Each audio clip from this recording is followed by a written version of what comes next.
Olá, Rinaldo, boa tarde. Bem-vindo. Olá, meu querido amigo! Talvez Ah, tenha cá centralizo aqui.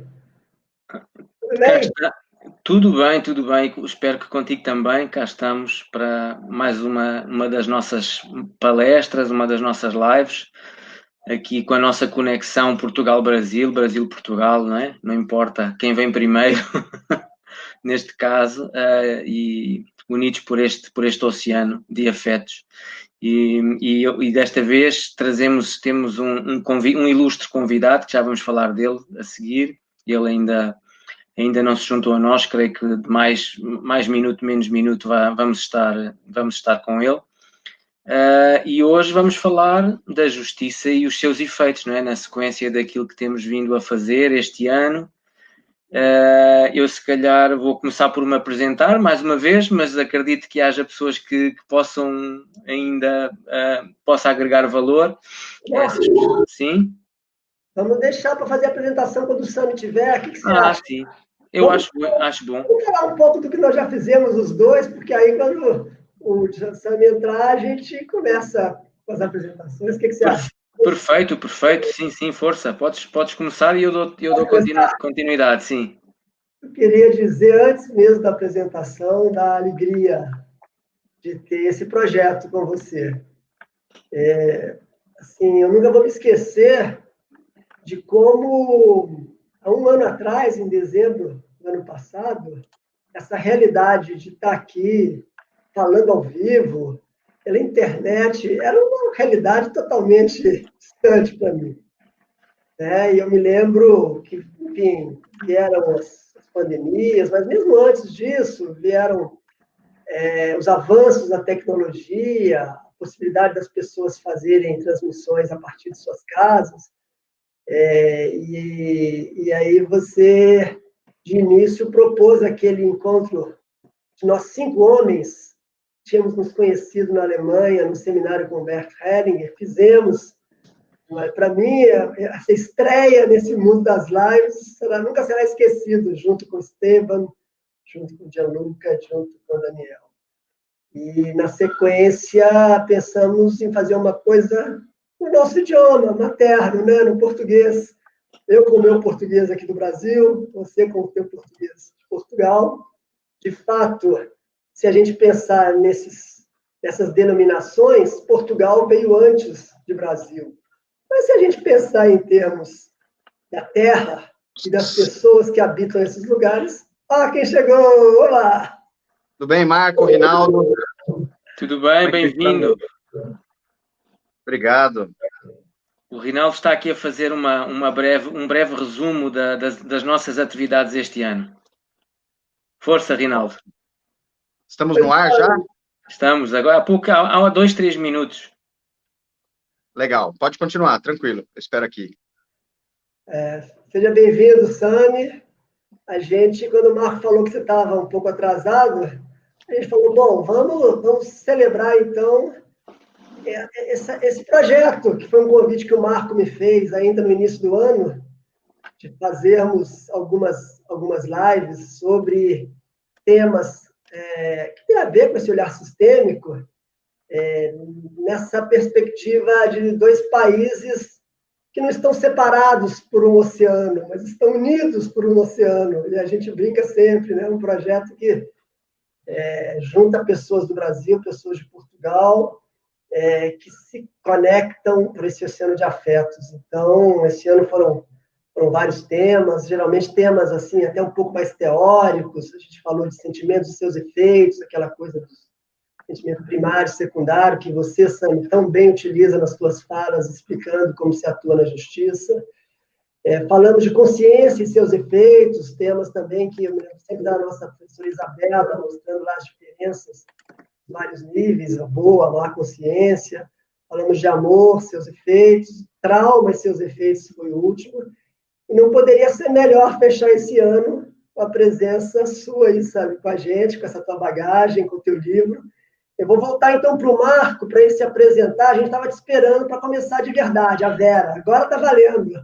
Então, ele se Legal. apresenta, depois eu me apresento, e aí a gente inicia passando para você, e aí você ocupa aí o seu espaço. Vai lá, Marcos. Perfeito, obrigado, Rinaldo. É um prazer estar convosco. Dois homens que eu admiro muito, dois amigos também, dois grandes amigos. Então eu vou falar um pouco de onde é que eu venho, não é? E como é que eu surjo aqui neste panorama. O meu nome é Marco Almeida, eu sou português, nascido em Moçambique, em África.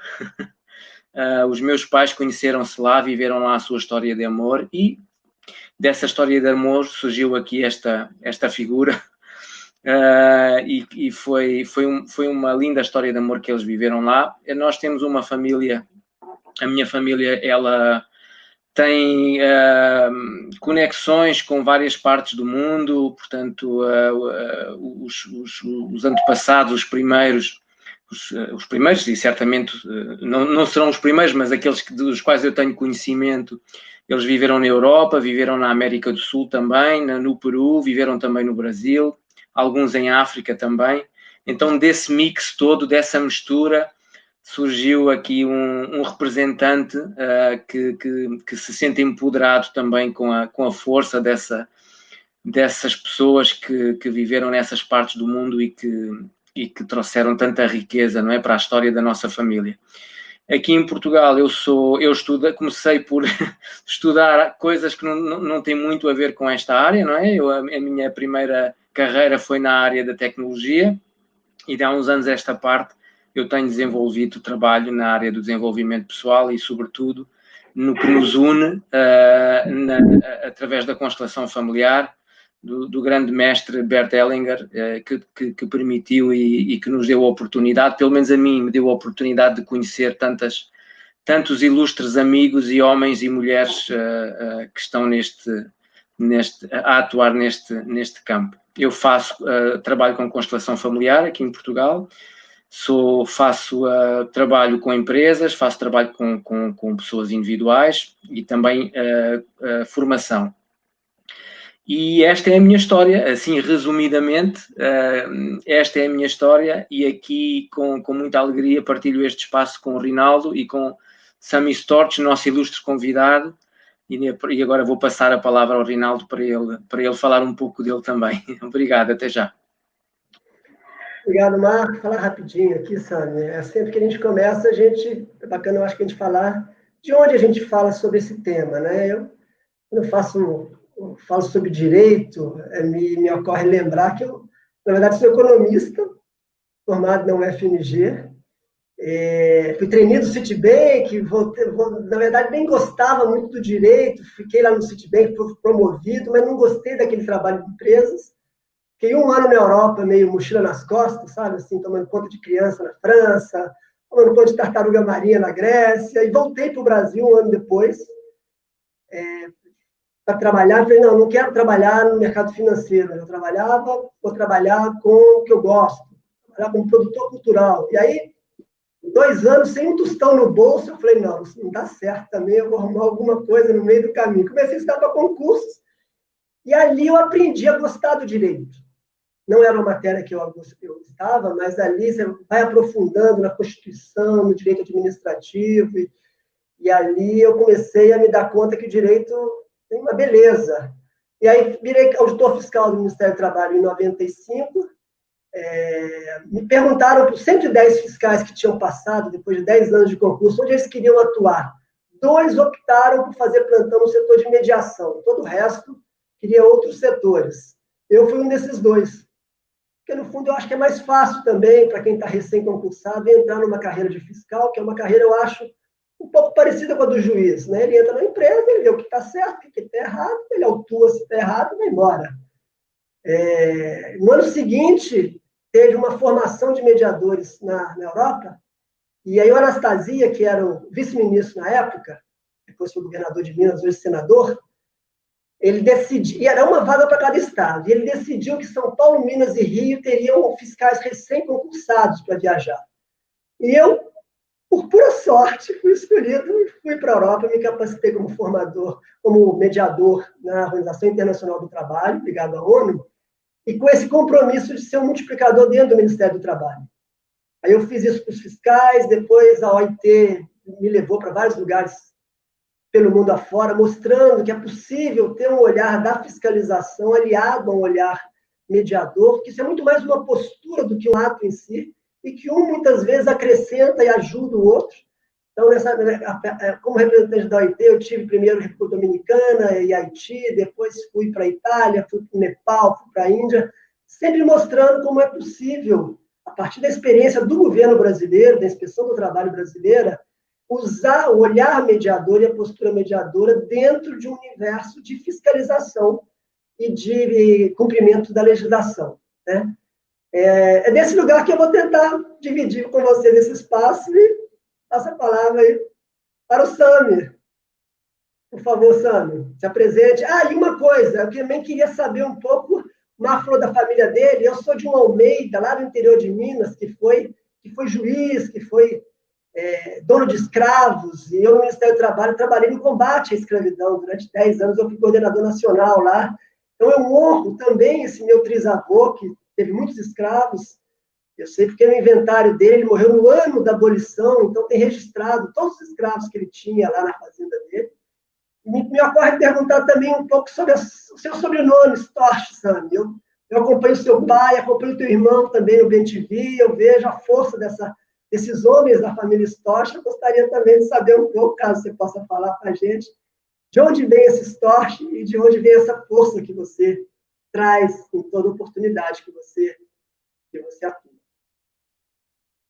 Legal, pois é, eu também sou um Storch, né? Assim como meu pai, meu irmão, meu avô, meu bisavô. Storch, a palavra tem várias línguas, a mesma palavra que significa cegonha, né? Mas os meus Storch, meu avô, veio da Polônia, são judeus. Toda a minha família, meus avós são todos judeus, avós, bisavós, né? E vieram da Polônia, da Rússia, da Romênia, onde hoje é a Ucrânia, e migraram, fugindo da perseguição que sempre teve, né? Mas a coisa tava braba depois da Primeira Guerra e a ascensão pré-nazista, né? Antes do nazismo, aí eles teve um movimento de imigração, vieram para o Brasil. E então a parte da família que sobreviveu veio para cá. Teve gente que foi para os Estados Unidos também, para a Argentina, mas esses são os Storch, né? E os judeus, minha mãe também, Weidergorn, né? Também tem uma história semelhante. Mas os judeus, eles há milênios que vivem perseguições e preconceitos, extermínios, né? Tem uma história que os judeus já passaram algumas vezes ao longo dos milênios, e isso está presente, né? E os judeus também têm uma busca de fazer diferente, né? O papel dos judeus na ciência é importante. Os judeus precisam se virar, né? Porque eles nunca puderam se fixar em terras. Tem essa história por conta das perseguições. Primeira vez que os judeus têm um estado próprio é agora, em Israel, né? Eles já foram expulsos das suas terras muitas vezes, então eles tiveram que se desenvolver na comunicação, no comércio, nos conhecimentos. Os judeus podiam estar sem nada material, mas o que lhes restava era o conhecimento. Então, sempre houve uma prioridade na transmissão do conhecimento, no ensino, uma valorização da sabedoria, da cultura. E então eu vejo que meu pai tem disso, e ele gosta de honrar essa história de um povo que sentiu a exclusão na pele, que sentiu a perseguição na pele, para olhar também para outros povos que sentem isso, e inclusive para questionar quando os próprios judeus agem como os perseguidores, né? Porque seres humanos são assim, ao longo da história, os povos perseguidos depois viram a mesa e passam a perseguidores, e por isso que as guerras demoram tanto para terminar, né? E algumas não terminam, como os próprios judeus que ainda vivem em guerra, né? E então meu pai trouxe isso e transmitiu isso para a gente. Então essa necessidade da busca de paz, necessidade de inclusão, necessidade de cada um ter o seu lugar, né? Porque é um povo que não pôde ter o seu lugar reconhecido e precisou ficar mudando e sendo expulso. Então existe um anseio, né, uma necessidade de cada um ter o seu lugar, um lugar onde se sinta em paz, onde possa ficar, onde possa ser como é, onde possa ter seus próprios costumes. E apesar de, na minha família, a gente não ter esse rigor nas tradições, né, meu pai mesmo, ele era ateu. Ele era ateu. Fui criado por um pai ateu. Judeu ateu tem muito, sabia? Tem muito judeu ateu que questiona as incoerências, questiona, assim como questiona as incoerências da igreja, questiona do próprio judaísmo. E eu fui criado assim também, com esse olhar questionador e de busca de sentido, busca de coerência, busca de paz, busca de poder cada um ter o seu lugar reconhecido e harmonia. É um anseio muito antigo. Eu acho que todos têm, né? Estou falando assim, de como é que isso chegou até mim, pela minha história, mas todos têm essa necessidade de paz, de poder ter o seu lugar tranquilo e reconhecer que os outros também precisam disso. Então, isso num primeiro momento, isso eu conto no meu livro, tá? Um pouco dessa minha biografia, que eu cheguei a ser expulso da escola judaica. Eu fui para uma escola judaica, apesar de meus pais não serem assim, eles não tinham essa intenção de me dar uma educação judaica, mas eu acabei indo para uma escola judaica porque eu fiz amizades e tal, e fui expulso da escola judaica. Olha o que é um bom filho homenageando o pai ateu, né? Depois eu percebi isso, né? Depois com as constelações eu percebi por que estava por trás disso, né? E mas aí eu cheguei no direito nessa busca de justiça, de fazer a coisa certa, lutar contra as incoerências e as injustiças do mundo. Só que aí eu cheguei no direito e não encontrei tanta facilidade para trabalhar nesse sentido. O meio jurídico não facilitava muito, assim, os processos, tinha muitas contradições, incoerências no próprio processo judicial, na justiça, no sistema judicial. E aí, quando eu encontrei as constelações, aí eu falei, nossa, agora sim, isso promove conciliação, isso promove compreensão, paz, união, harmonização dos relacionamentos. É para isso que o direito serve. Foi por isso que eu cheguei no direito. E eu vi a relação nítida, assim, quando o Bert Hellinger fala das ordens sistêmicas, as ordens do amor, e o direito também trata de ordem, o ordenamento jurídico, né? São as ordens que buscam a harmonização, que buscam pacificar as relações, viabilizar o convívio de todos nós em cima desse planeta, onde a gente tem que conviver com as nossas diferenças, com as nossas peculiaridades, e tem que ter espaço para todos, né? Não tem essa coisa de só poder predominar um grupo e para esse grupo ficar em paz ter que destruir outro grupo. Ora, o povo do qual eu vim foi eleito no passado para ser esse exterminado aí, para permitir outro grupo viver, né? Como acha que é certo. Então, o que eu posso fazer para honrar isso é buscar essa visão de reconhecimento de que todos têm o seu lugar. E aí, com as constelações, eu comecei a utilizar na minha prática jurídica. Para mim, isso trouxe um sentido. Eu falei, olha, isso eu até estava falando ontem numa live com a Ellen Vieira, que o Bert Hellinger ele é muito humilde, né?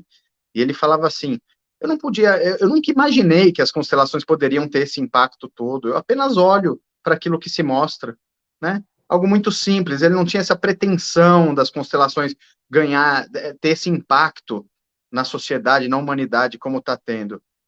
E eu já não posso falar a mesma coisa que ele, ou pela falta de humildade, ou é porque ele fez um trabalho tão grandioso que eu cheguei, eu vi esse trabalho, e não dá para eu falar, eu acho que isso eu não poderia imaginar, porque eu imaginei. Quando eu vi, eu falei, isso aí vai ganhar um impacto, isso é uma revolução na ciência, isso é um marco, a humanidade vai se transformar com isso. E comecei a trabalhar nesse sentido, porque eu vi verdade, vi que era o caminho. E tô nessa, fez sentido, as pessoas também se identificaram, né? Tem uma ressonância, essa busca não é só de uma pessoa, é uma busca de todos, então as pessoas quando têm contato com isso parece que se sentem tocadas e querem saber mais, e de repente somos milhares, né, nesse caminho do direito sistêmico, além de quem trabalha com constelações em outras áreas, que eu vejo que é o mesmo caminho também. Direito sistêmico é um dos campos, tem ferramentas próprias, né, tem os advogados com suas capacitações para defender direitos, para lutar pela justiça no sentido de ordem pacificadora, no sentido de qual é a ordem necessária para a liberação, para as pessoas seguirem em frente mais felizes. E isso, para mim, é uma grande realização, que eu estou compartilhando um pouquinho nesse livro, né, que lançamento aqui, junto com a Daniela Migliari, vocês conhecem também, querida amiga, e estamos só começando, tem muita coisa pela frente. Aqui eu estou compartilhando os primeiros passos, as primeiras experiências, como é que os primeiros sinais que eu seguia, as portas que eu encontrei fechadas, onde é que eu encontrei a chave para abri-las, como que eu consegui abrir alguns caminhos, onde é que ainda os questionamentos, algumas polêmicas, como lidar com... são as respostas que eu encontrei até agora para algumas perguntas que me fazem com mais frequência. Né? Como é que fica a neutralidade do juiz quando ele participa de uma constelação? Como lidar com o corporativismo e as tradições nas carreiras jurídicas? Qual que é o papel do juiz, do advogado, do psicólogo? Quais são os limites? Quais são as possibilidades?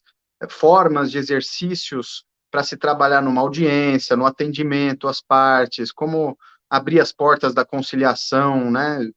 Olhar para aquele abismo invisível que surge entre partes que deveriam se entender muito bem, porque se amaram por tanto tempo, e de repente a situação está tão braba, está tão sofrida para as partes, sacrificando os filhos. Como é que a gente pode olhar para isso? Quem que está representando esse abismo?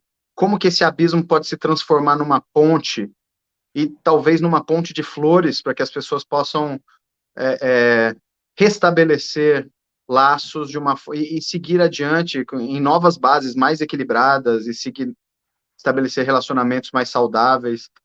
É um tanto de assunto bom para a nossa vida. Então é isso. Muito grato, Sami, pela partilha, não é? Só de ouvir falar de te ouvir contar a história, e sobretudo da tua família e do que te trouxe até aqui, não é? O Sami tem este dom de cativar pela palavra. Neste aspecto, faz-me lembrar muito o meu avô, que era um homem, um contador de histórias, não é? Tinha essa habilidade, era um homem muito criativo, era um homem que utilizava a sua criatividade na sua profissão também, e nesse sentido foi um exemplo para mim, para várias pessoas da família, nesse sentido. Eu há pouco, quando fiz a introdução, eu não falei também de que forma é que eu chego a esta ideia da justiça, não é? E sobretudo o tema da nossa conversa de hoje, a justiça e os seus efeitos. Há algo que me toca um pouco, que tem a ver com esta questão de eu ter nascido num país, de ser um português nascido num país que era, na época, uma colónia, não é? Uma colónia de Portugal, e isso tem o seu impacto. Eu acabo por nascer neste país, e quando, muito jovem, regresso a Portugal, eu começo a notar e a ver o efeito que tinha este movimento das pessoas destes países para Portugal, e de Portugal para estes países, não é? E, sobretudo, aquilo que me pareciam as injustiças daquela época, aquilo que eu via como injustiças, não é? Que me tocava a mim, sobretudo, e a forma como essa forma das pessoas socializarem e de se relacionarem, por vezes trazia conflitos que estavam relacionados com estas questões, não é? Com estas questões de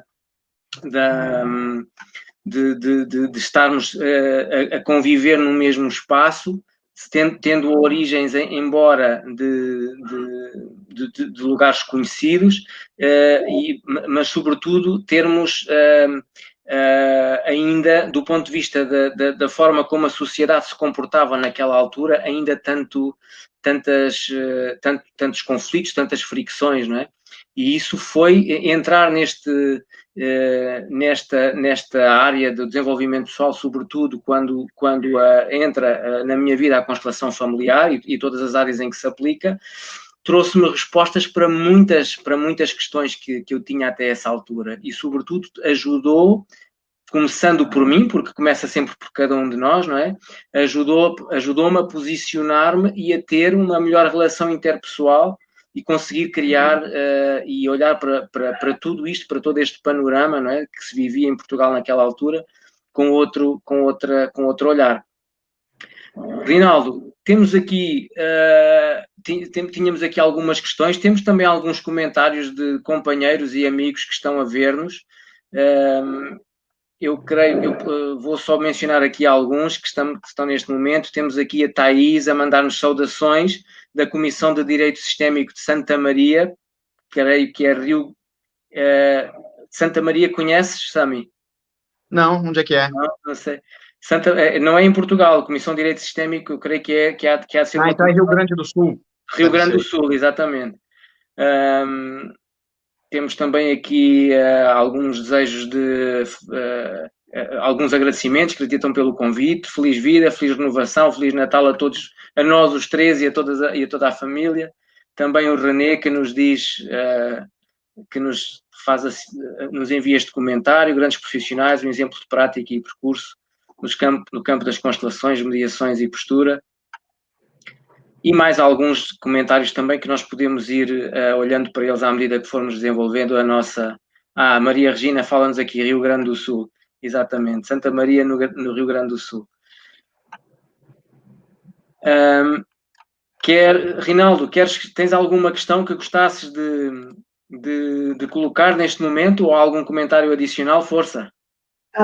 Eu queria fazer uma provocação e uma pergunta para o Sami. Já que falamos de justiça e seus efeitos, eu vejo que o Sami está numa atividade tão intensa que eu fiquei me perguntando assim, poxa, eu quero pelo menos falar para ele também, provocar ele a tentar sair do que ele já está falando das outras, né? Então, começamos pela família. E aí eu vou falar um pouquinho de como eu trabalho nesse campo da mediação sistêmica, né? E aí, quando eu vejo na minha vida, assim, eu sou fiscal. Fiscal, ele tem o olho. Cada um de nós pode escolher ter uma postura de fiscal, pode ter uma postura de mediador, pode ter uma postura de mediador sistêmico. Isso também é uma ferramenta que está a serviço da gente, né? Então, eu vejo que lá na fiscalização, tradicionalmente, é um lugar, assim como é um lugar, né, mais tradicional do juiz, onde eu olho para um conflito, tenho certo, tenho errado, e eu aponto meu dedo e digo, se está errado, qual será a penalidade, né? Quando eu descobri a mediação, eu passei a perceber espaço para uma outra postura, que é essa postura de olhar para o conflito, que pode ser, se eu sou o mediador, é o conflito das partes, mas pode também ser o meu conflito, onde eu olho aonde está o meu desejo e o meu interesse, aonde está o desejo e o interesse do meu antagonista, daquela pessoa que está ali, né, nesse conflito comigo, e eu vou buscar soluções alternativas, opções alternativas entre o que eu quero e o que o outro quer, que sejam de mútuo interesse, tendo como um paradigma guarda-chuva principal a justiça. Uma opção que não seja nem o que eu quero, nem o que o Marco, que é meu vizinho, que está brigando comigo porque o som está alto aqui ao lado, quer, mas ele gosta de tocar rock and roll, ele tem direito de tocar na casa dele rock and roll. Então, eu vou buscar soluções intermediárias que tenham como esse paradigma a justiça, para a gente buscar uma paz ali entre nós, onde eu fique satisfeito, possa botar meu filho para dormir com mais tranquilidade e ele possa fazer o sonzinho dele na vizinhança na hora que ele quiser. Quando eu conheci em 2016, quando o Bert esteve no Brasil, no ano do início das constelações, e eu vi o Bert falando do não julgamento dentro das constelações, eu já acompanhava as constelações como cliente há algum tempo, mas eu percebi o quanto que essa premissa das constelações está na mediação. Como esse olhar do não julgamento é a base para isso que você falou, que é o que todos queremos, o que, né, na alma da gente, o que a gente quer é a paz. Né? E a gente sabe, a partir dessa postura de mediação, que a paz começa comigo, não começa com o outro, nem com o meu rival, nem com o meu vizinho. Quando eu li o livro do Bert falando sobre essa perspectiva, que ele chama até de espiritual, aí eu comecei a me questionar e ter uma percepção mais ampliada do próprio termo da justiça. E nós participamos de um seminário recente com a Sophie, que a partir de uma pergunta, ela falou a resposta, que é o que eu quero trazer aqui. A justiça não existe. Não sei se você se lembra lá disso, né? Uma pessoa que está criticando, né, se sentindo injustiçado porque foi prejudicado, e aí ela trouxe daquele jeito bem alemão e efetivo dela, muito claro, assim, olha só, a justiça não existe. E eu acho que o mediador sistêmico parte dessa premissa. Isso entrou no meu olhar de mediador antes e depois das constelações, porque é perceber que se eu quero a paz, eu não posso ficar olhando para o conflito só com esse meu vizinho, essa justiça estrito sensu, essa justiça eu com a minha mulher, que eventualmente eu acho que a pensão que está estabelecida para o meu filho é muito aquém do que eu acho que é justo, e aí eu me pego nisso, aí o juiz dá uma decisão que é esse o percentual, aí eu vou recorrer. Então, eu como mediador sistêmico, se eu estou ajudando terceiros, eu ajudo a ampliar esse olhar. Se eu estou no conflito, eu também tento entender que essa justiça ela é mais ampla, né? Ela envolve outras questões para além daquela que eu estou resolvendo ali no estrito senso, no estreito do meu cotidiano. Então, feito esse breve, talvez não tão breve introdução, eu queria saber para você, Sami, o que é a justiça e quais são os efeitos dela. Quando a gente fala de efeitos, a gente fala também das consequências da justiça no cotidiano da minha vida, no meu vizinho, na minha mulher, no meu colega de trabalho. Pois é. Que a justiça, para cada um tem um sentimento de justiça, que conforme a gente aprende com Bert Hellinger, ele está ligado ao sentimento de pertencimento ao seu grupo, né? Então a pessoa sente que a justiça está feita quando ela pertence, quando no seu grupo está tudo bem. Só que existem outros grupos, né? E o outro, normalmente, tem outros vínculos também. Então, quando o conflito se dá entre duas pessoas, cada um é de um grupo. Então, cada um... Peraí, a câmera aqui. Cada um é de um grupo, e cada um tem as suas lealdades, com as suas origens. Então, a justiça para um é estar de acordo com o justo, segundo a ótica da sua cultura, da sua família, os seus valores. E o outro tem o outro contexto, e o outro significado do que seja justiça. Então, o que é a justiça realmente? A justiça tem que ter um referencial, né? Ou existe uma justiça absoluta? Justiça absoluta tem a ver com aquilo que o Bert fala do movimento do espírito, né? Já é algo...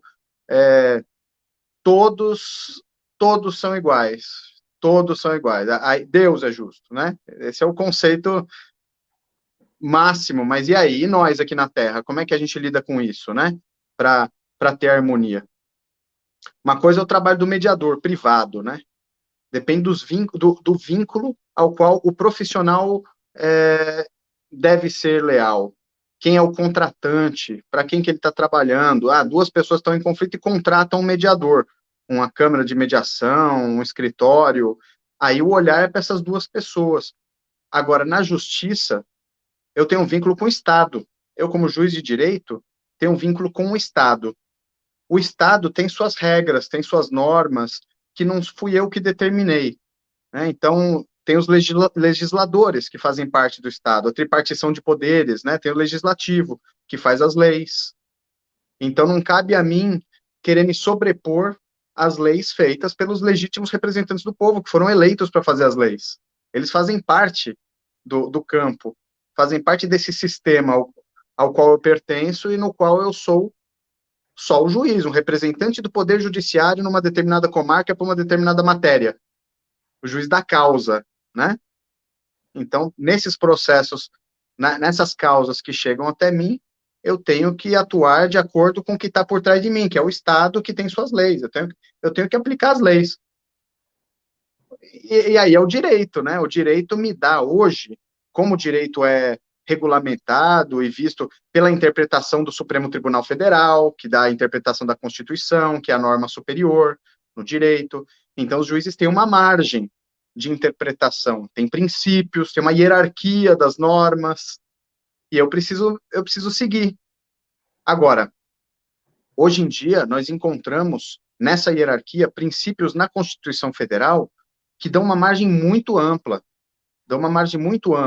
e onde eu vejo cabíveis os princípios da constelação familiar. As ordens sistêmicas, elas cabem. Ao mesmo tempo, elas são superiores. Eu sei que elas são superiores. Se alguma coisa tiver que mudar, não são as leis sistêmicas que vão mudar, são as leis que o legislativo faz. Tenho certeza. Mas, no meu lugar, eu devo seguir as normas feitas pelo legislativo. Mas tem a Constituição Federal. A Constituição Federal, no Brasil, traz como princípio máximo, né, o fundamento da República Federativa do Brasil é a dignidade da pessoa humana. Alguns dizem que é o princípio dos princípios. Olha que coisa linda.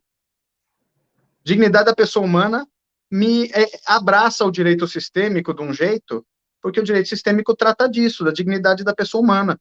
Para a pessoa humana ser digna, ela tem que ser vista como digna assim como ela é, com a sua história assim como ela é, com os dramas assim como foram, com seus pais assim como foram, assim como são, com toda a sua história é digna de dignidade, de ser vista com dignidade. Então, no momento em que as leis contrariam, as leis tratam alguém como se não fosse digno, querendo apagar uma parte da sua história, ou querendo fingir que não tem importância, algo que de fato tem, então ela está tirando a dignidade. Então entra o direito sistêmico para a lei sistêmica entra de acordo com o princípio, inclusive para ajudar na interpretação das outras normas, das outras leis, e falar, essa lei aqui é inconstitucional, porque o direito sistêmico mostra que ela vai contra a dignidade da pessoa humana. Então, como é que nós vamos aplicar isso? Não estou respondendo exatamente o que você perguntou, Reinaldo. Você falou dessa coisa, o que é justiça, né? Mas para mim, a justiça no Estado democrático de direito, em que o juiz é concursado, é um servidor do tribunal, um servidor do Estado, a justiça está vinculada ao que os legisladores estabelecem como sendo a lei, como sendo justo, né? E aí a postura, como é que fica nessa história, né? Eu não posso intervir em algo que não me pedem, ou que não haja interesse do Estado, algo que não haja interesse da sociedade. E, ao mesmo tempo, eu não estou a serviço apenas das partes. Aí é que é diferente do mediador. Não estou a serviço apenas das partes. Eu estou a serviço do Estado. Então, eu não posso esperar indefinidamente, deixar o processo ali parado, ocupando espaço, ocupando espaço da máquina judiciária, dos servidores, porque as pessoas precisam do seu tempo. Isso um mediador pode fazer, né? Mediador privado fica à vontade. Ele está a serviço das partes. Ele faz o seu acerto financeiro, se for o caso, faz o seu contrato, é esfera privada. Mas no Estado, nós estamos tratando da esfera pública. Então, se as partes demorarem, eu dou uma cutucada. Se precisar, extingue o processo. Se precisar, aplica uma multa. Eu tenho os instrumentos da lei porque eu sou um órgão público, como juiz. Agora, o não julgar entra na postura pessoal. O não julgar me auxilia a ter mais leveza para ocupar esse lugar, a não misturar o meu sentimento, algum sentimento pessoal que não esteja bem resolvido com a minha história familiar, alguma mágoa, algum peso, algum sofrimento que eu tenha dificuldade de olhar. Às vezes a pessoa, por um histórico familiar, como que você falou, Rinaldo, da sua família,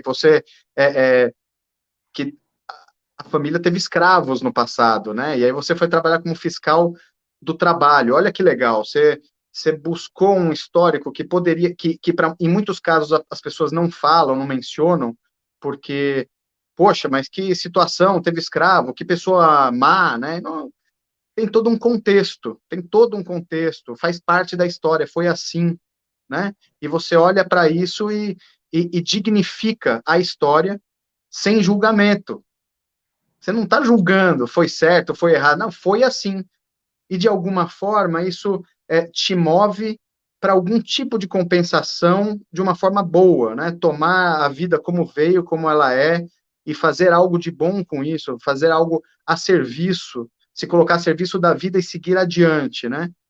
Então, o não julgar entra dessa forma. Se o julgador, se o juiz não tiver uma postura como essa, ele vai complicar o seu julgamento, ele vai atrapalhar, ele não vai cumprir a sua função com neutralidade, né? Porque ele vai estar, ele não vai ser neutro, ele já vai ter um olhar comprometido, ele já vai estar predisposto a fazer algo que ele já acha que é errado, e ele vê uma coisa e talvez aquela coisa não seja a mesma. Porque uma coisa é a sua história do passado, outra coisa é essa família que está aí diante de mim, essas pessoas que estão agora brigando, é outra situação. E se a gente está olhando para o passado, e comprometido, e magoado, e machucado, é uma coisa que está sempre lembrando a gente, sempre chamando a atenção. Ai, mas aquela injustiça, mas aquela injustiça. Aí quando vê um sintoma qualquer, é uma injustiça, e já vai com... E às vezes não é nada daquilo. Às vezes, aí, essa dor do passado que não estiver bem resolvida, compromete o olhar para algo novo e para o fenômeno que está de fato acontecendo. E às vezes esse algo novo não precisa daquela compensação. Talvez ele só precise de uma outra atitude qualquer. E aí é que entra o não julgamento. É na capacidade de estar presente, olhando para frente, para o aqui e agora, para aquilo que se exige de mim, para o próximo passo. Qual é o próximo passo? Não é o passo anterior, é o próximo. Né? A gente dá um passo sem saber o que vem depois e observa. Postura fenomenológica. Eu acho isso maravilhoso. Talvez a coisa mais interessante desse caminho das constelações seja o olhar fenomenológico. Esse aprendizado, assim, e agora? Sem saber qual que é o próximo passo, e de repente o próximo passo se mostra. Mas para isso a gente tem que estar presente, tem que estar conectado com o nosso centro vazio. Centro vazio não é ficar olhando para as dores do passado, né? Mas se a dor do passado estiver machucando, então a gente tem que fazer esse trabalho de olhar para a dor do passado, de dar ressignificar e se fortalecer e dar um lugar para ela e fazer algo de bom com isso e pronto. Vamos olhar para frente e vamos ver qual é o próximo passo. Isso vale para qualquer profissão, vale para o juiz também, para poder aplicar a lei e facilitar as conciliações. E se preciso for, porque eu não sou só um conciliador, né? Tenho que ver o que é mais adequado à missão que eu tenho para o Estado, que o Estado me deu, a sociedade me conferiu essa missão. Então, claro que a conciliação é melhor, sempre que possível. Né? Se não trouxer prejuízo para ninguém, se for na esfera privada, conciliação, mediação, máximo esforço para isso. Mas se estiver pesando para o Estado, para a sociedade, aí talvez seja necessária uma medida coercitiva. No âmbito penal, por exemplo, muitas vezes é necessário uma pena, não é só a conciliação, não é só com as pessoas estando de acordo, só consensual. Tem situações, esses dias, um tempo atrás, estava uma polêmica por causa da Cracolândia, né, sobre internação compulsória. Se é uma invasão do Estado na esfera do indivíduo, né? A pessoa não está buscando internação. E aí, funciona a internação provisória? Eu não sei, não tenho tanta certeza, mas eu não excluo essa possibilidade. Porque existe uma sociedade. Nós temos que conviver em sociedade, e o Estado tem que olhar para a sociedade. Estado, o direito individual tem sua importância, muita importância.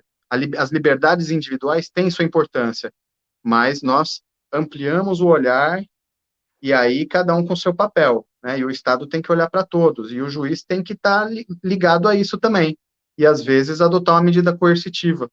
E aí, nesse momento, eu não sou um mediador, nesse momento eu sou um agente do Poder Judiciário para aplicar a justiça segundo a sociedade entende. E é isso, eu posso interpretar, eu tenho essa margem de interpretação. Se tem uma lei que fala uma coisa, eu entendo que é inconstitucional, porque fere a dignidade da pessoa humana, eu também tenho essa margem, né? Mas eu devo lealdade ao Estado. Muito grato, Sami. Temos aqui uma pergunta do nosso companheiro, o Fernando Borrego. Eu creio que tudo o que o Sami falou até agora já responde um pouco a esta pergunta. O Fernando diz-nos assim: numa prática de vida, como lidar com crise, com dificuldades, com destino difícil, num olhar sistémico, buscar soluções e a proximidade da paz. Obrigado e um Santo Natal e novo ano novo a todos e novo ano a todos. Olha, as pessoas se fortalecem com as dificuldades na vida. Então, elas não são algo ruim, né? São coisas que acontecem, faz parte mesmo da vida. Não existe uma vida sem dificuldade, né? Os desafios fazem parte desde o nascimento. Já exige um esforço, já é uma... O Bert Hellinger fala, a primeira vitória é o nascimento, né? O primeiro êxito, o grande êxito da vida é o nascimento, e aí o segundo é tomar a mãe e conseguir se alimentar, já exige um esforço, já é uma dificuldade. E aí o Bert Hellinger fala que os pais que têm mais dificuldades, que têm as histórias mais sofridas, eles são os melhores no sentido de mostrar a realidade da vida. Quer dizer, quando está tudo muito fácil, os pais que dão tudo para os filhos, eles não mostram tanto da realidade da vida. Quem que tem mais chance de se tornar uma pessoa exitosa, um vitorioso? Existe um vitorioso que não tenha superado alguma dificuldade? Ou quando a gente imagina uma pessoa, nossa, um grande vitorioso, que enfrentou uma grande dificuldade, né? Um campeão, um herói, são pessoas que venceram grandes batalhas, né? Grandes lutas. Então, a dificuldade eu vejo assim, e uma crise é uma oportunidade de crescimento também, né? Tempos fáceis, tem até aquele ditado que fala, né? Tempos fáceis fazem homens fracos fazem tempos difíceis fazem homens fortes fazem tempos fáceis, e assim por diante, é o ciclo da vida. Então, estamos num momento de oportunidade, de fortalecimento, de aprender a lidar com uma realidade que não está tão fácil, e para isso a gente tem que se fortalecer, tem que buscar ser vitorioso, assim como nossos antepassados foram tantas vezes, e nós agora estamos buscando ser também, porque não está tão fácil, né? Talvez para nós tenha sido fácil, para mim eu não posso me queixar até aqui, assim, da minha vida, eu até que peguei um tempo maneiro, né? Não nasci numa guerra, não nasci na fome, tive uma certa facilidade, graças a Deus, tudo bem, estou procurando honrar isso de uma forma boa, também não, para quem recebe facilidade, também pode fazer algo de bom com isso, né? Não é, foi tudo muito fácil, que merda, e agora, como é que eu vou ser alguém? Porque tem gente que é assim, né? É o famoso rebelde sem causa, tudo é fácil, papai dá tudo, mamãe dá tudo com facilidade, não precisa trabalhar, tudo muito simples, ainda fica reclamando, né? Porque o meu pai não me deu aquilo que não foi dado, né? A gente ri, mas isso é uma realidade para muita gente. É engraçado mesmo, é ridículo, mas seres humanos são assim, né? Mas se nós recebemos algo com facilidade, a gente também pode fazer algo de bom com isso. Olha que bênção. Aí o que tem que fazer? Transmitir adiante, honrar o que nós recebemos, as oportunidades que recebemos. E aí não tem uma diferença de valor entre o que foi fácil e o que foi difícil. O importante é que nós tomemos tudo como foi, tudo como é, e que nós possamos transmitir isso adiante. Se foi fácil, se veio fácil, então vamos transmitir, porque nós temos abundância, temos para dar, que eu recebi isso tudo, então, poxa, olha que legal, vamos botar para circular essa facilidade. Se foi difícil, então eu aprendi, eu obtive uma força, eu aprendi uma habilidade nova para lidar com essa dificuldade. Se eu tive mais dificuldade que outras pessoas, então as outras pessoas não desenvolveram a habilidade que eu desenvolvi, porque foi uma situação nova, e eu que aprendi a lidar, então eu tenho agora um recurso, eu tenho agora uma capacidade, e eu posso transmitir, posso ensinar para as pessoas, posso falar disso, posso utilizar isso para ter uma vida melhor e para, quem sabe, ajudar alguém. Então é isso, crise, pessoal, vamos aproveitar para se transformar, aproveitar para enxergar por que a gente chegou nessa crise, né? Que o povo estava meio devagar, estava meio incoerente, fazendo coisas sem sentido, perdendo tempo, desperdiçando recursos, né? Não estava honrando as facilidades que tinha. Aquele filho mimado que ganha tudo com facilidade, tem tudo à disposição, aí pega as coisas de casa e quebra o copo e nem cata os vidros, deixa lá e desperdiça comida e quebra tudo, e papai e mamãe não faz nada. São os homens na terra, destruindo a natureza, se matando e tal, e acha que vai ficar por isso mesmo, né? Então, assim, oportunidade de desenvolvimento, de progresso, que sirva com dor, né? Tem dor, porque é isso, transformação implica em perder algo, né? Implica em perdas. E aí, quando perde, às vezes a gente reconhece o valor de algo que antes não reconhecia. E esse é o valor da perda. Muitas vezes, quando a pessoa tem algo, ela não dá valor, ela acha que ela banaliza. E aí, e isso, olha, essa crise toda, negócio de coronavírus, está mostrando em relação às pessoas, em relação ao aproveitamento do nosso tempo, viver a vida. Tem coisas que nós fazíamos que não vamos mais poder fazer. Tem pessoas com as quais nós convivíamos e não vamos mais poder conviver. Oportunidade que estavam na nossa mão. A gente podia ter aproveitado a oportunidade. Depois eu faço. Ficou de bobeira e já foi, não vai mais ter. Oportunidade de convívio, de estar com pessoas. Olha que coisa essencial, importante. Valorizar pessoas que perderam entes próximos nesse período. Já foi. Tem que aproveitar. Oportunidade de encontros, de cursos, de treinamentos. Quantas pessoas ficaram adiando para conhecer o Bert Hellinger, por exemplo? E aí, pronto, não conheci o Bert Hellinger. Ele é um exemplo, né, nosso que a gente tem próximo, assim, né, que a gente pôde conhecer o Bert Hellinger, mas tem gente ainda para a gente conhecer, para a gente aproveitar, cursos para fazer, aprendizados, vivências. Para mim, a crise tem esse valor de chamar atenção, assim, vamos abrir os olhos, que a vida tem muito valor. Esse tema é um tema muito bom, né? Esse tema, quando o que é essa crise? Qual o sentido? Como lidar com isso? Assim, vamos aprender a viver. Assim que eu vejo. Marco, eu queria também aproveitar o gancho da pergunta aí do nosso amigo Fernando Borrego, que sempre nos acompanha, né? Agradecer a pergunta dele. Mas antes de comentar a pergunta, eu queria agradecer também a explicação do Sami e concordar inteiramente com a fala dele. Né? Eu sou mediador público também, né? Eu só atuo na mediação dentro da fiscalização, quando a gente faz grandes fiscalizações. Mas, assim, eu gosto de trazer os casos concretos, por exemplo, e a minha separação, né? Olha que eu sou mediador, a pessoa aberta ao diálogo, e essa foi uma separação difícil. Depois de 2 anos, o juiz teve que dar uma sentença. E foi a melhor coisa do mundo. A possibilidade de existir uma pessoa externa, seja fora daquelas 2 partes que estavam ali em conflito, que ao final de 2 anos disse, é isso. E é claro que cada um de nós poderia ter ido adiante, poderia ter levado para outra instância e tal, mas, de alguma maneira, o próprio desgaste do processo chegou num lugar que eu, da minha parte, e felizmente também a mãe do meu filho, da parte dela, a gente falou, bom, agora vamos reconstruir a nossa vida.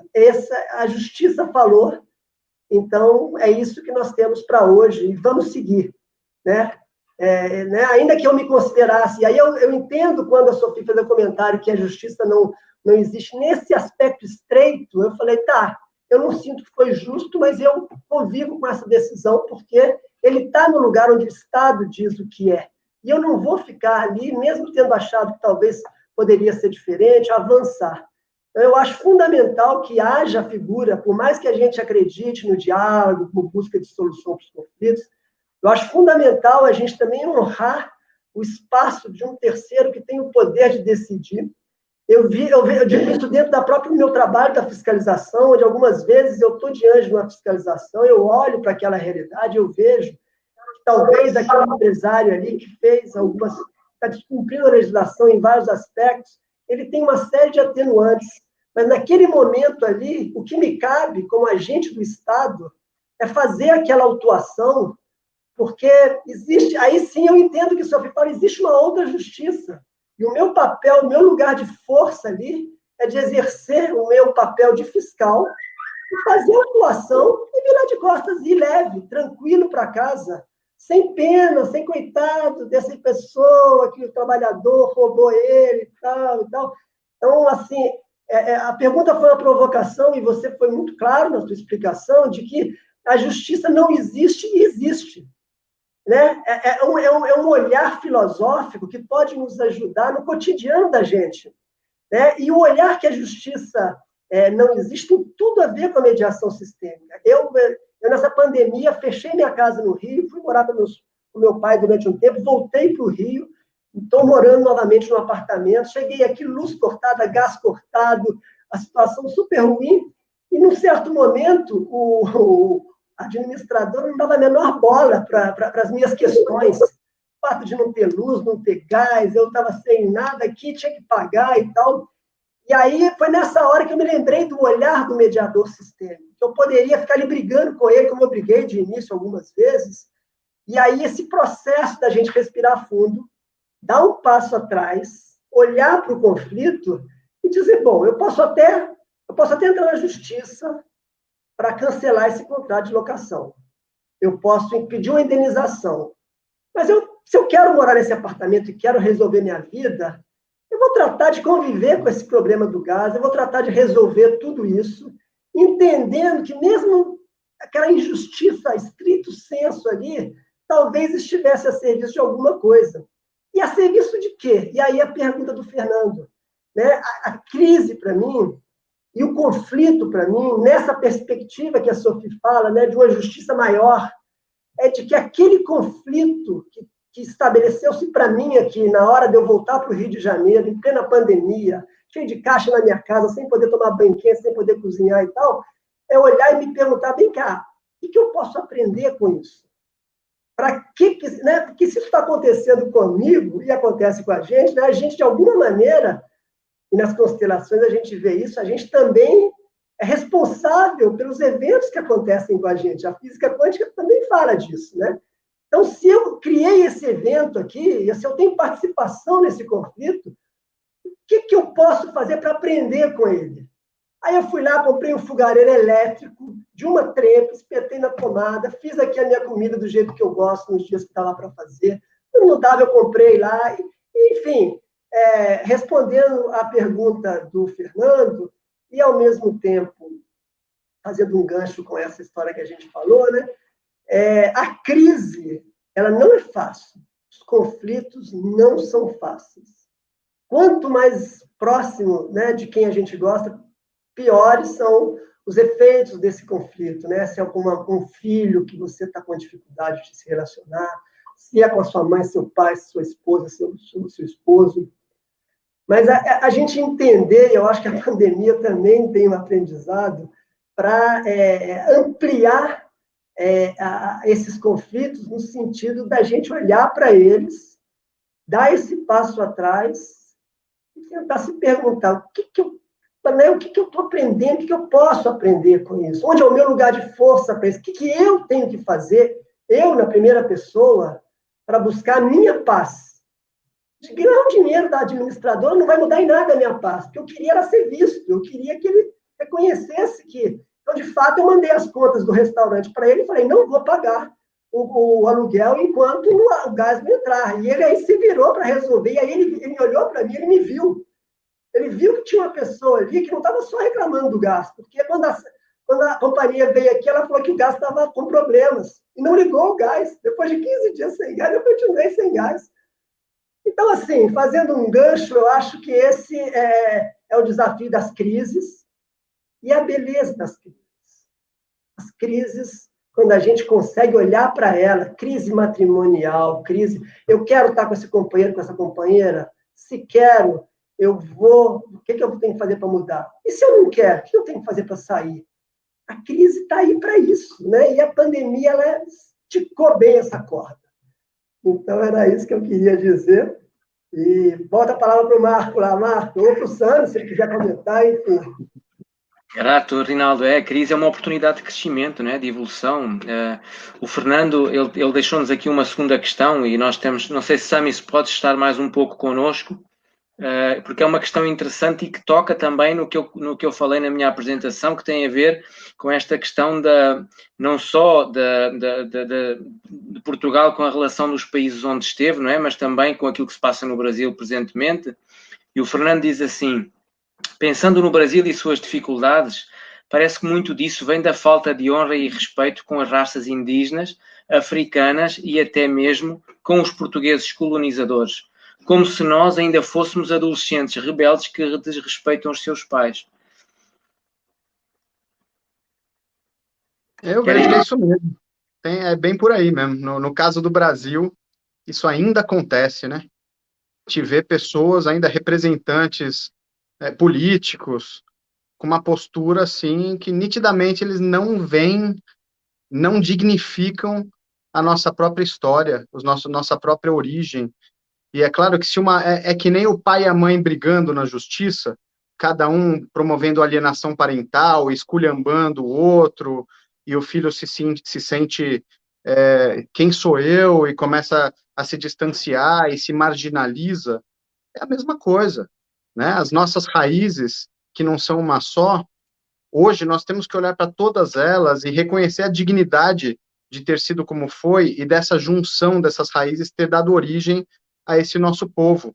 E temos que olhar para as dores também, porque a dignidade está nas dores que foram vivenciadas, nos sofrimentos, nas batalhas, nas vitórias.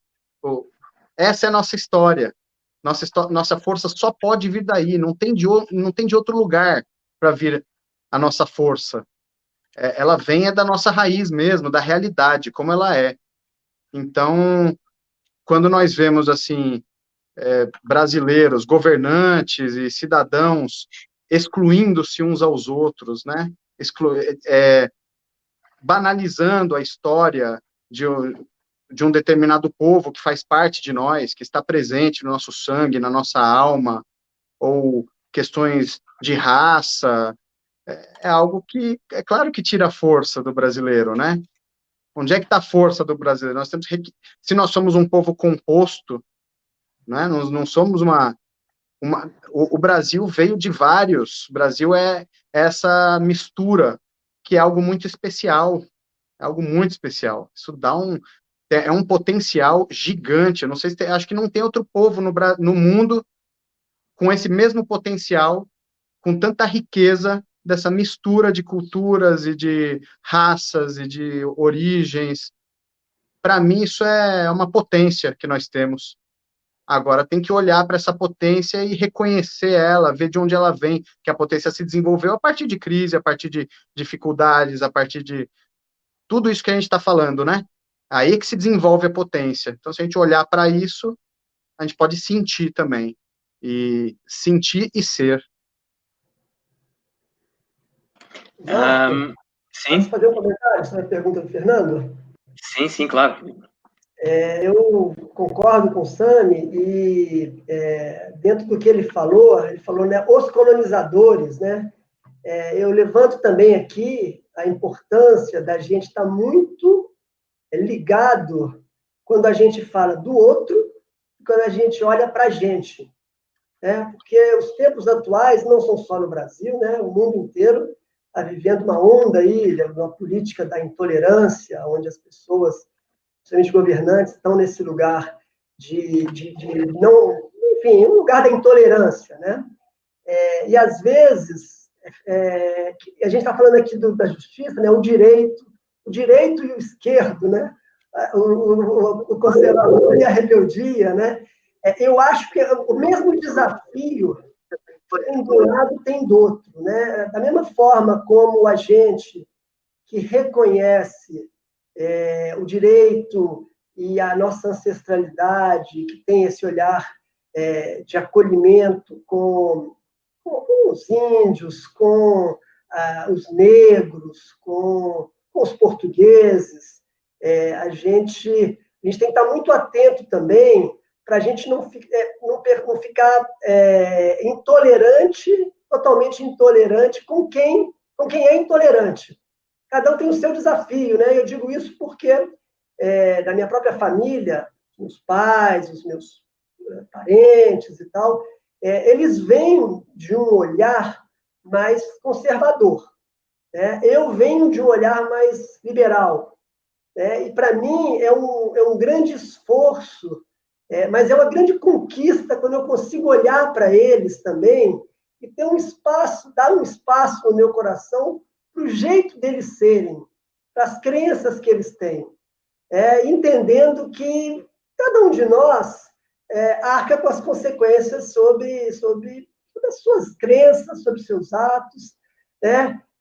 Eu acho que o tempo é o senhor da razão.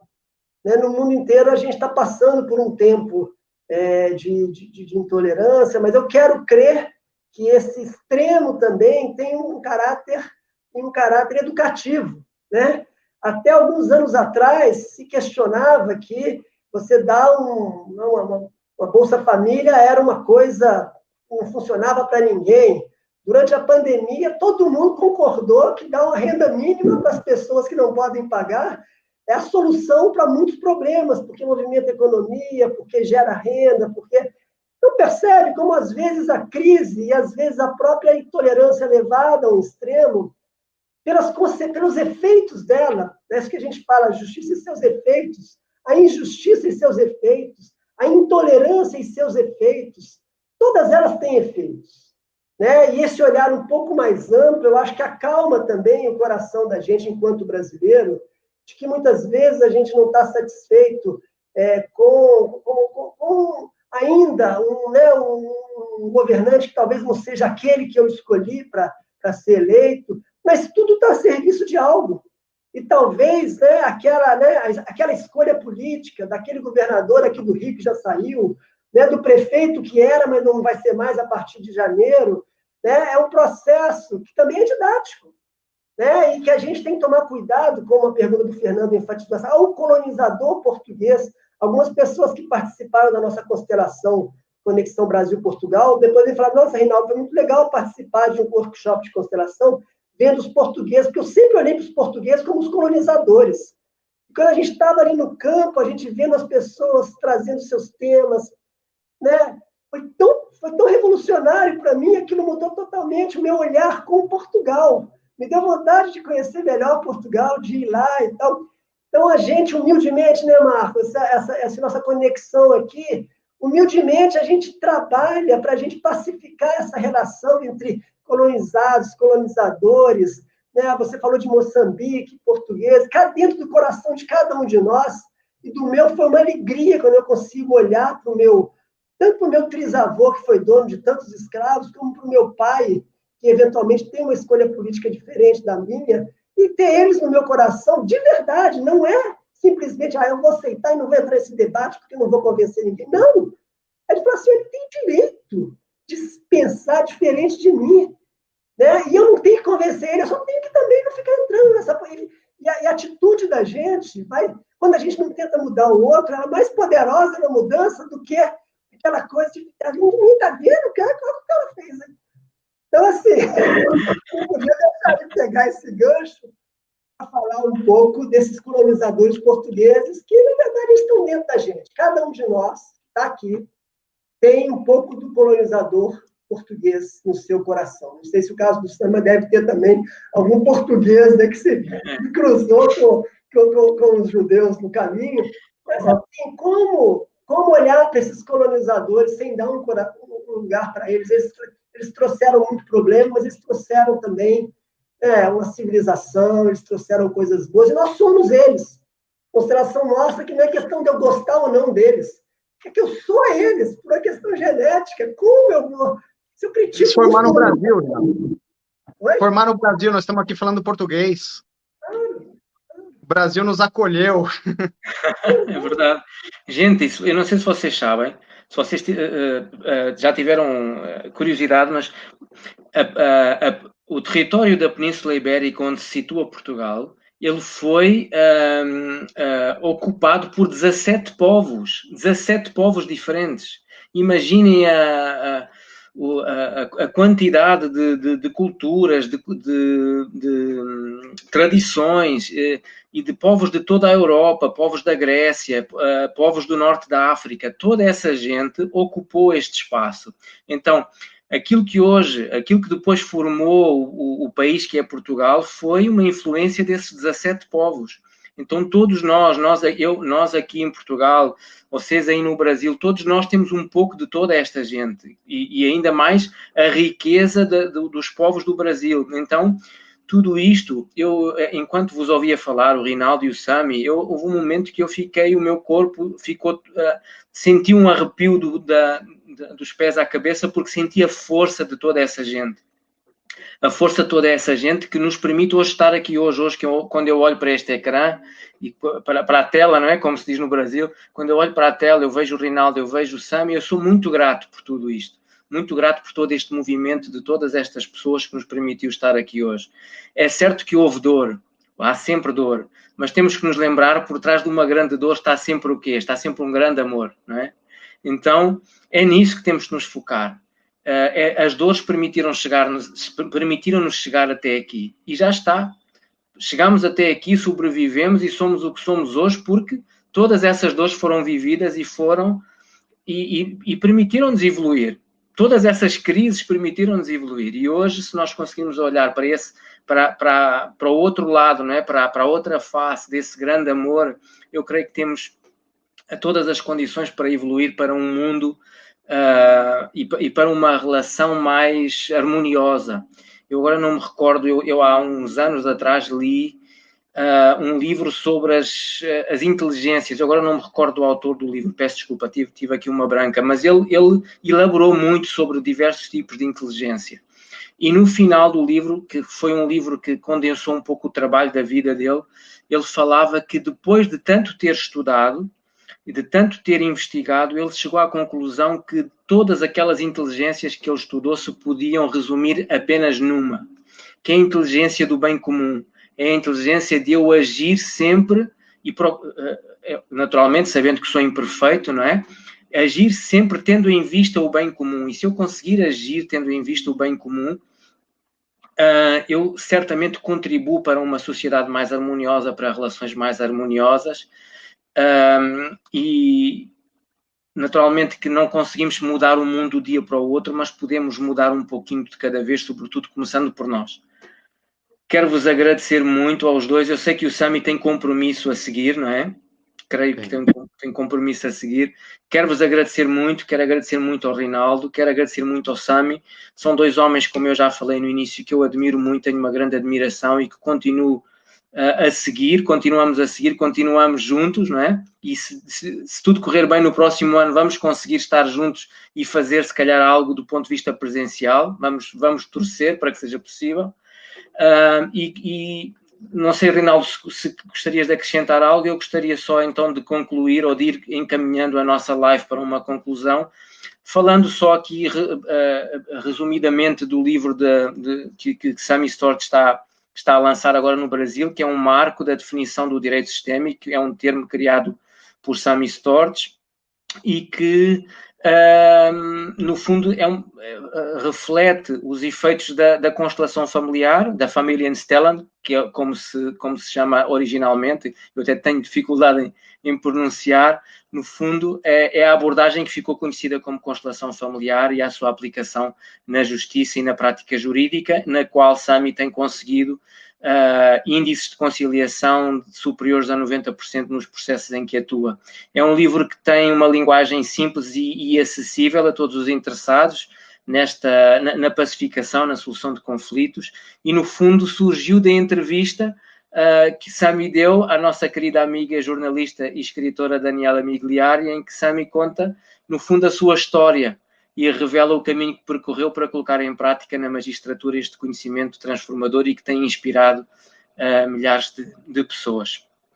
É uma obra que tem um impacto muito grande sobre um tema que impressiona e continua a impressionar, e que, no fundo, aguça o interesse de todas as pessoas interessadas e, sobretudo, dos agentes do direito e todos os que desejam pacificar as relações consigo mesmo, com a família, na sociedade em que vivem, nas suas profissões e nos campos em que atuam. Creio que fiz justiça, Sami, à tua obra. Se me falhou algo, por favor, complementa. Maravilha. Para mim é uma honra contar contigo, sobretudo também, não só como um homem inspirador, mas como um amigo que eu trago aqui no coração e que com frequência, e me recordo com muita frequência, junto com o Rinaldo. Da minha parte, concluo agradecendo e dando-vos também a oportunidade de fazer a vossa conclusão. Posso falar antes do Sami, para ele encerrar, Marco? Sim, por favor. Queria também agradecer aí a presença do Sami, dizer que eu não só sou fã incondicional do trabalho dele, né, o fato de estar dentro do Ministério do Trabalho, da inspeção, falando de mediação, eu já senti enormes resistências, porque é a nossa má consciência, né? Você vai num lugar onde todo mundo está habituado a chegar, autuar, multar, virar de costas e sair, chega alguém falando que tem um jeito que talvez possa ser diferente. Nos cursos que eu fiz lá, sei o quanto é difícil, e ver o trabalho dele dentro da justiça, trazendo esse olhar mais amplo, eu não só parabenizo pelo livro, eu acho que é uma oportunidade maravilhosa de levar isso para mais pessoas, como eu não tenho dúvida que esse trabalho do Sami e esse livro, com a parceria lá com a Daniela, é um produto made in Brasil, é algo que não tem lugar nenhum do mundo. Então, eu não tenho dúvidas que o Sami vai levar esse trabalho, como já está levando, né? Mas vai levar como um produto, né, que trouxe toda essa abordagem filosófica da alemã, mas que traz na bagagem dele não só a vivência dos stories, mas toda essa vivência dele do Brasil, né, desse país onde ele resolveu nascer, e eu não tenho dúvidas que o direito sistêmico, que o Sami vai estar levando isso pelo mundo afora, representando o nosso país. Boa sorte, Sami, um feliz 2021 para você, para o Marco, para aqueles que nos assistem. Eu estou vendo aqui vários colegas lá da formação, pessoas que estão aqui na conexão. Uma alegria, mais uma vez, estar com vocês. Feliz Natal para todos. Legal, pessoal. Também só tenho a agradecer, um bate-papo agradabilíssimo. Por mim, eu estou me sentindo assim numa mesa com vocês, comendo uns petiscos e batendo papo agradável com amigos. Poderia ficar bem mais tempo, e ainda mais com essa turma boa acompanhando a gente, essas mensagens carinhosas, amigos, alunos, companheiros aí também com a gente. Então, grato a todos pela companhia. Eu preciso ser breve, porque eu tenho compromisso, preciso zarpar aqui rapidinho. Mas valeu, foi um prazer, viu, estar com vocês. A gente combina outros encontros. Abração. Grande abraço, amigo. Grande abraço, Rinaldo. Muito obrigado a todos. Desejo-vos um feliz Natal e um excelente 2021. E vamos para a frente, que atrás vem gente, como se costuma dizer, não é? Isso aí. Grande abraço. Abração. Obrigado.